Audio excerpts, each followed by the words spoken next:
Hello everyone and hello Aries. Itong general reading ay para sa April 2026. Kukuha tayo ng cards para sa iyo with additional advice cards na gustong iparating ng universe. Ang goal natin ay magbigay ng gabay gamit ang light from the creator. Bago tayo magsimula, alam nyo ba na karamihan sa mga nanonood dito ay hindi pa nakasubscribe? Isang click lang po ng subscribe para mas mapalawak pa natin ang pagbabahagi ng liwanag at gabay dito sa Hulawan. Thank you sa pag-subscribe. Aries, you have the Eight of Cups sa past card ninyo. Nitong mga nakaraan, parang may iniwan kang isang bagay o sitwasyon na alam mong hindi na talaga nagwo-work para sa'yo. Ramdam dito yung lungkot pero kasama na rin yung pagtanggap na kailangan mo nang lumayo para mahanap ang totoong happiness mo.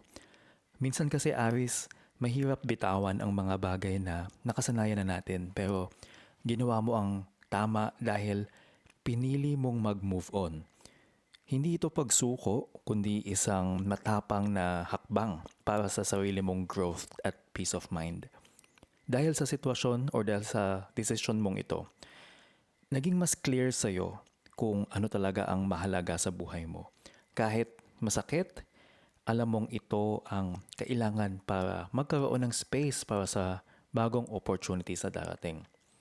You have the reversed Page of Pentacles sa present card mo.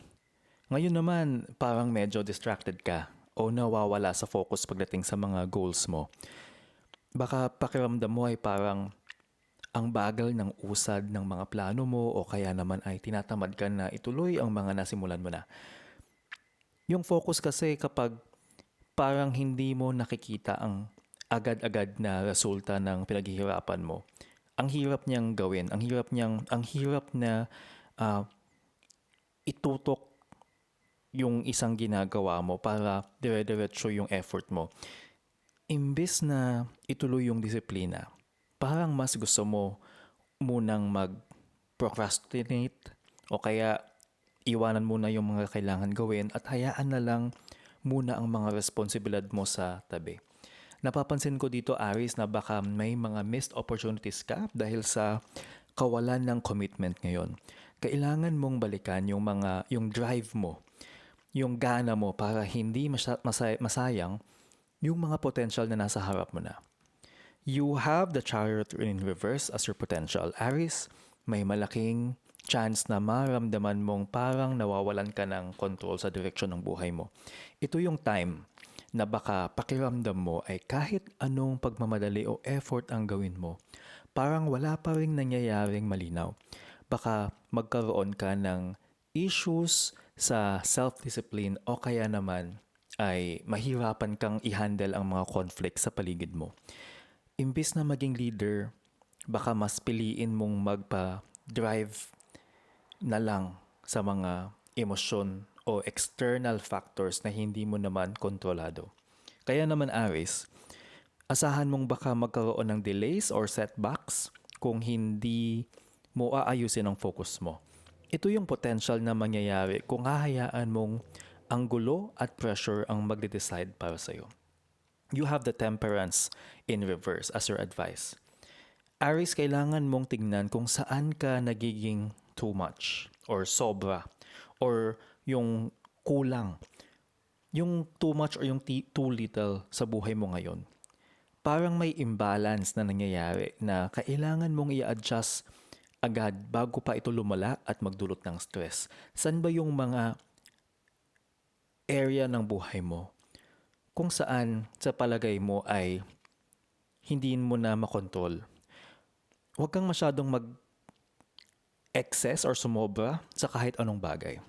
Lalo na sa mga habits o desisyon na pabigla-bigla. Gamitin mo ang common sense mo para mahanap ulit yung middle ground na makakatulong para maging stable ang pakiramdam mo. Mag-focus ka, Aries, sa paghahanap ng harmony, sa paghahanap ng maayos na pakiramdam sa loob mo at sa paligid mo. Isang maayos na adjustment lang sa lifestyle or mindset ang kailangan mo para bumalik yung mga tamang flow ng energy sa buhay mo. You have the Seven of Cups as your potential outcome.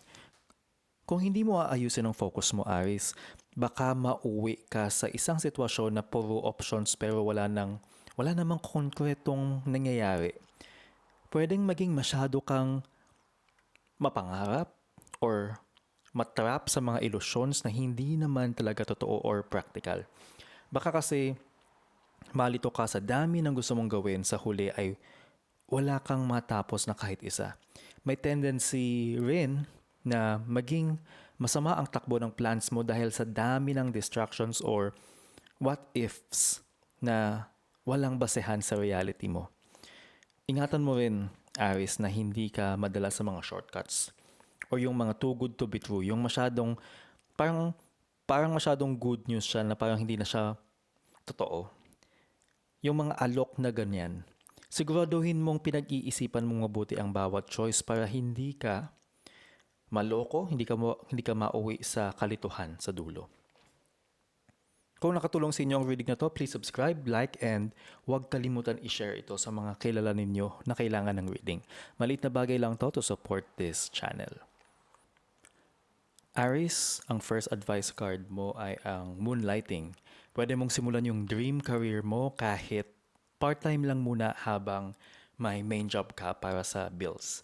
Sa tamang timing, lilipad din yung passion project mo at magiging sapat na support para sa iyo sa future. Huwag kang matakot na mag-umpisa ng maliit, Aries. Mas okay na yung may progress ka kahit konti ay kasya sa puro plano lang pero walang ginagawa. Basta consistent ka, darating din yung time na ito na ang magiging main source ng happiness mo ay yung talagang dream mo. You have quiet retreat here. Kailangan mo munang lumayo sa gulo ng mundo para marinig mo ang sarili mong thoughts, Aries. Maglaan ka ng oras para sa solitude para mas maging malinaw sa'yo kung ano ang susunod mong gagawin ng walang pressure mula sa iba. Minsan kasi, Aries, masyadong maingay yung paligid at nakakalimutan natin na pakinggan ang sarili nating intuition.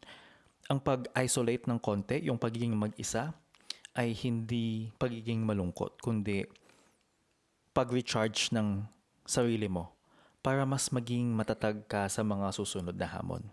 Aries, your next advice card is Creative Blocks. Kung pakiramdam mo ay stuck ang isip mo, i-offer mo ang lahat sa Divine, sa Diyos. At huwag kang ma-pressure sa sarili. Hayaan mong ang inspirasyon ang kusang dumating sa iyo sa halip na pilitin mo itong lumabas ng wala sa oras. Relax ka lang, Aries, dahil ang pilit na gawa ay madalas walang buhay. Subukan mong gumawa ng ibang bagay na walang kinalaman sa trabaho mo para mabigyan ng space ang utak mo na makahinga at makapag-isip ng mga fresh na ideas. You also have service. Imbes na isipin mo lang kung ano ang makukuha mo, subukan mong maging helpful sa iba, Aries. Sa pagiging of-service, sa yung pagiging matulungin sa ibang tao, mas mabilis mong nakukuha ang mga gusto mo dahil ang positive energy ay na binibigay mo ay babalik din sa'yo.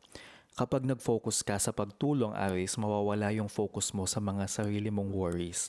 Isang simpleng act of kindness ay sapat na para mag-shift ang vibration mo at maka-attract ng mas maraming blessings sa buhay mo. You also have Puffin, partnership. Aries, tanggapin mo ang sarili mong uniqueness. Lahat tayo iba-iba. At tanggapin mo yung ikaw. Aries, huwag kang matakot humingi ng tulong sa mga kasama mo. Mas maganda ang resulta kapag may teamwork at kapag hinahayaan mong isupport ka ng community na nagmamahal sa'yo. Hindi mo kailangan buhatin ang mundo ng mag-isa. Ang mga tamang tao ay nasa paligid mo na.